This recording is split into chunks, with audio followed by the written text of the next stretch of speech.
धीरज रख लो भक्तों, करो थोड़ा इंतजार। फिर से बुला लेगा बाबा हमें खाटू के दरबार। धीरज रख लो भक्तों, करो थोड़ा इंतजार। फिर से बुला लेगा बाबा हमें खाटू के दरबार। फिर से बुला लेगा बाबा हमें खाटू के दरबार।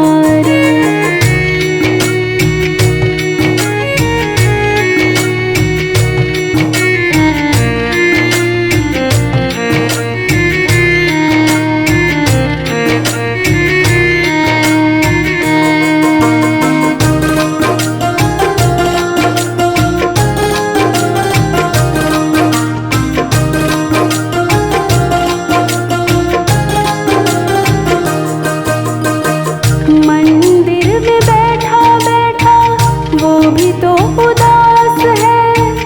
भक्तों से मिलने की उसको भी प्यास है। मंदिर में बैठा बैठा वो भी तो उदास है। भक्तों से मिलने की उसको भी प्यास है।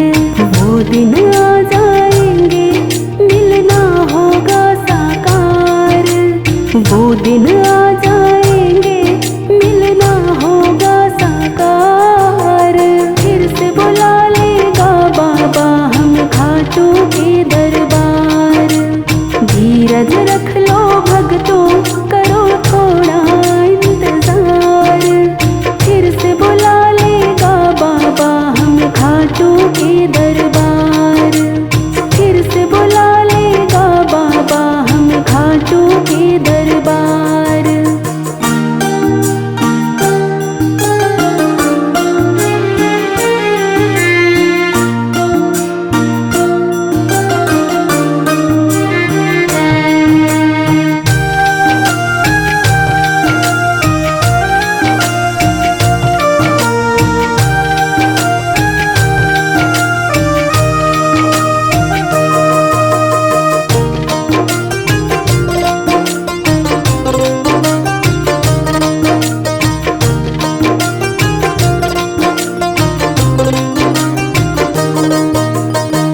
हमारी तड़प को बाबा खूब जानता है। प्रेमियों के प्रेम को भी पहचानता है।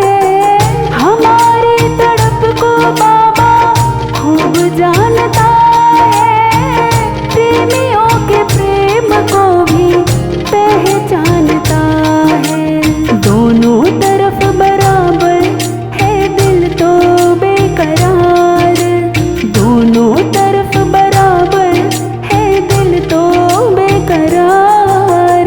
फिर से बुला लेगा बाबा हमें खाटू के दरबार। धीरज रख लो भक्तों, करो थोड़ा इंतजार। फिर से बुला लेगा बाबा हमें खाटू के दरबार। फिर से बुला लेगा बाबा हमें खाटू के दरबार।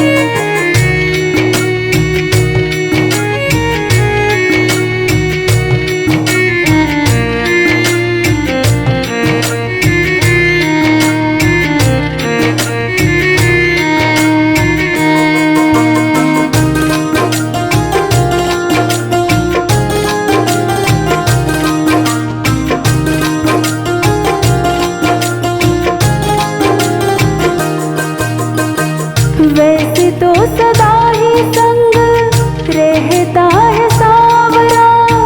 नैनों से नैन मिले यही तो है माजरा। वैसे तो सदा ही संग रहता है सावरा। नैनों से नैन मिले यही तो है माजरा। चौखानी तेरे मन की जानी है लखदातार। चौखानी तेरे मन की जानी है लखदातार। फिर से बुला लेगा बाबा हमें खाटू के दरबार।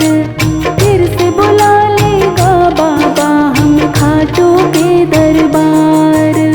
धीरज रख लो भक्तों, करो थोड़ा इंतजार। धीरज रख लो भक्तों, करो थोड़ा इंतजार। फिर से बुला लेगा बाबा हमें खाटू के दरबार। धीरज रख लो भक्तों, करो थोड़ा इंतजार। फिर से बुला लेगा बाबा हमें खाटू के दरबार। फिर से बुला लेगा बाबा हमें खाटू के दरबार।